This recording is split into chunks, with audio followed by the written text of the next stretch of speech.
जो superficial fascia of the interior abdominal wall है ना, ये समझने पूरी इंटीरियर एब्डोमिनल वॉल है। यहाँ से भी आप देख सकते हैं ये इंटीरियर एब्डोमिनल वॉल है। अच्छा, तो fascia of the interior abdominal wall divided into 2 layers. एक होगी उसकी फैटी लेयर और एक हो जाएगी उसकी मेम्ब्रेनस लेयर। जो सुपरफिशियल लेयर है ना उसको हम कह देते हैं फैटी लेयर और उसका नाम होता है कैम्पर्स फेशिया। जो उसकी डीप लेयर है ना उसको हम कह देते हैं मेम्ब्रेनस लेयर और स्कार्पस फेशिया।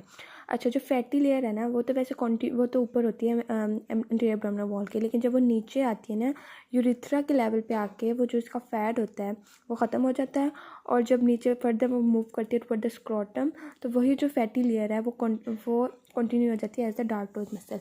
यहाँ पे भी देख सकते हैं ये वाली आ रही है फैटी लेयर और उसके बिल्कुल ही नीचे है मेम्ब्रेनस लेयर। अभी कंटिन्यू की जा रही है, लेकिन ये जैसे ही पेनिस में आएगी ना तो इसका फैट ख़त्म हो जाएगा और स्क्रोटम में आके यही सुपरफिशियल फेशिया जो है वो डार्क टोज मसल के साथ कंटिन्यू कर जाएगी।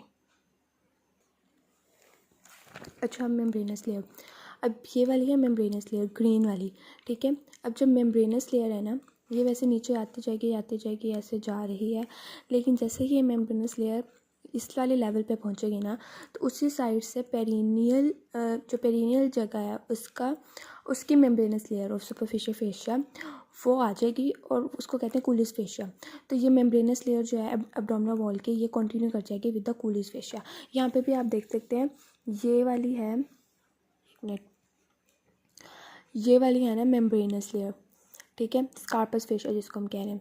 अच्छा, अब ये मेम्ब्रेनस लेयर आ रही है यूँ नीचे मूव करते अब जब वो इस लेवल पे पहुंचेगी ना तो ये कूलिस फेशिया यहाँ पे है पेरिनियम का, उसके साथ ही कंटिन्यू कर जाएगी।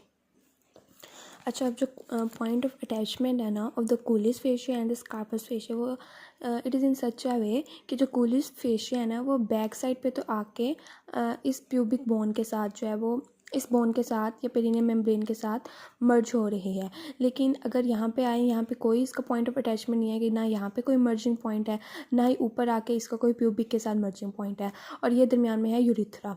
अगर तो यूरिथ्रा ब्रेक हो गया तो इसके अंदर जो यूरिन है, अब यूरिन के चांसेस कहाँ हैं कि वो कहाँ जा सकता है। अच्छा, अब ये जो फैटी लेयर है ना ये भी ऊपर कंटिन्यू है with the interior abdominal wall के साथ और नीचे से भी कंटिन्यू है। फैटी लेयर तो कंटिन्यू है ही, ठीक है। मैं एक और डायग्राम दिखाती हूँ। अब ये है ना फैटी लेयर, ये फैटी लेयर ऊपर भी कंटिन्यू है और नीचे से भी कंटिन्यू है थाई के साथ भी, जिसको कैम्पर्स फेशिया कह रहे हैं। लेकिन जो ये मेम्ब्रेनस लेयर है ना स्कार्पस फेशिया, जो ऊपर तो बेशक कंटिन्यू है लेकिन नीचे आई है ना तो नीचे आके इसने मर्ज कर देना है, एक पॉइंट ऑफ अटैचमेंट बना देना है with the fascia of the thigh, उसको क्या कहते हैं फेशियल आटा को। तो ये जो लाइन बनेगी ना इसको हम कह देंगे लाइन ऑफ फ्यूजन। अब ये जो लाइन ऑफ फ्यूजन है ये थोड़ा सा बिलो है ऑफ द अटैचमेंट ऑफ ये इंग्वाइनल लिगामेंट जिसको हम कह देते हैं हॉल्डेन्स लाइन। अब इस डायग्राम में भी इधर से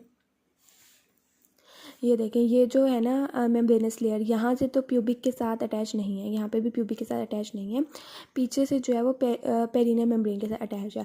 अब जब यहाँ पे यूरिन एक्स्ट्राविजेशन होगी यूरिन की तो अब ये यूरिन ऊपर भी मूव कर सकता है, मतलब lower point of the anterior abdominal wall, नीचे भी मूव कर सकता है इन द स्क्रोटम, लेकिन बैक साइड पे नहीं जा सकते क्योंकि इसकी पेरिनियम मेम्ब्रेन के साथ अटैचमेंट है।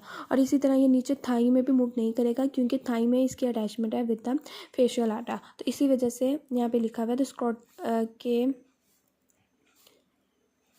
के जो रेप्चर्ड यूरिथ्रा होगा ना उसकी वजह से जो यूरिन है वो स्क्रोटम, पेरिनियम और पेनिस में तो मूव कर सकता है, लेकिन and then up to the lower part of the anterior abdominal wall भी कर सकता है, लेकिन ये जो है ये थाई में नहीं जाएगा because of the attachment of facial आटा, बिकॉज इसकी अटैचमेंट है फेशियल आटा के साथ।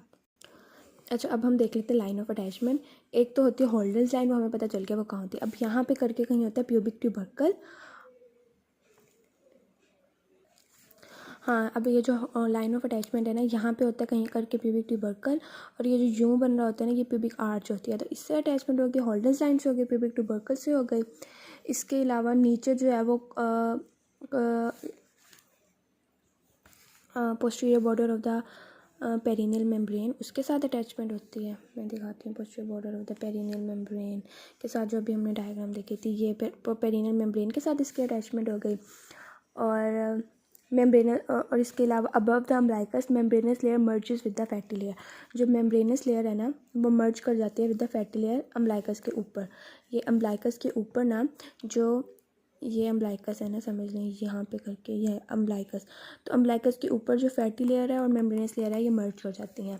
अच्छा, अब in the median plane membranous layer is thicken to form suspend. अब मीडियन प्लेन में ना मेम्ब्रेनस लेयर थिकन हो जाएगी और उसने बना देना एक लिगामेंट। उस लिगामेंट को कह देते हैं हम suspensory ligament and the fundiform ligament. ये है, ये फंडिफॉर्म लिगामेंट है।